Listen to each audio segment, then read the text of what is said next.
We've got more document methods to cover this week. One of them is old. Real old.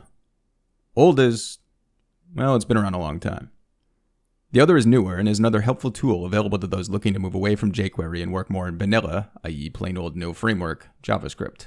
First up, we've got document.getElementById, which has existed since at least the equivalent of JavaScript's Cretaceous era. You probably know how to use this one, and if you don't, you can probably guess just by the method name, but let's cover it anyway. Document.getElementById grabs the first element in the DOM that has an ID matching the selector you provide. Note, HTML elements should never share IDs, so there shouldn't be any concern about conflicts. If you have a later element with the same ID, you should rewrite it to use a unique ID and instead share a class with your first element. Then use querySelectorAll, which we covered last week. Note that unlike querySelector and querySelectorAll, we don't use identifiers like # or dot because we're not differentiating between IDs and classes. We're only going to be looking at IDs. Here's document.getElementById in action, along with some HTML to work with.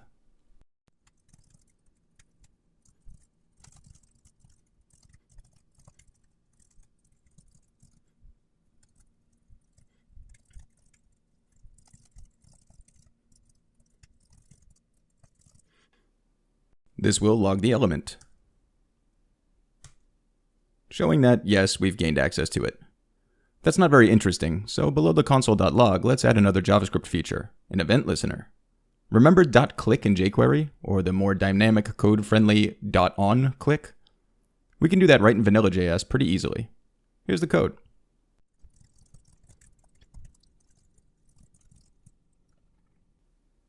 Let's try that. And there we go. This code's pretty straightforward. We're listening for a specific event, click, and then passing in an anonymous function as a callback to be executed when the event happens. This function can take an event argument, which gives you all kinds of information about the target element in the click event, but that's outside of the scope of this particular tutorial. Want me to cover more about JS events? Just reply and let me know.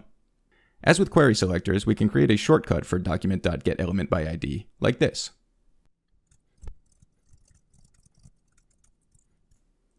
And then we can use the shortcut like this.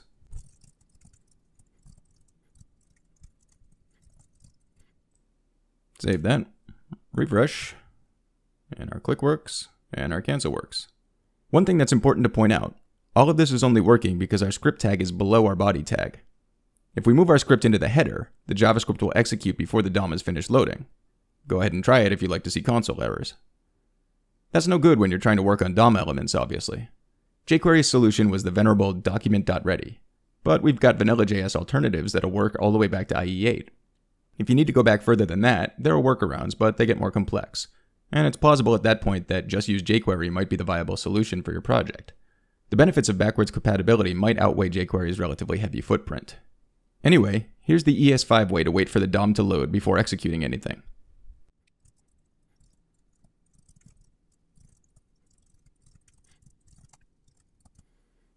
Let's take a look. There we go. And here's the even cleaner, easier to read ES 2015 version. This one should work with any browser that supports ES 2015 natively, which is all the modern ones, and will of course also transpile using something like Babel.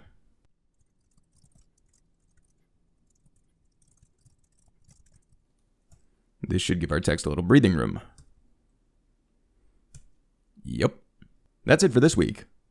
Next week Actually, I have no idea what I'm writing about next week just yet. There's a bunch of stuff I could choose from. Have thoughts? Just reply and let me know. See you next time.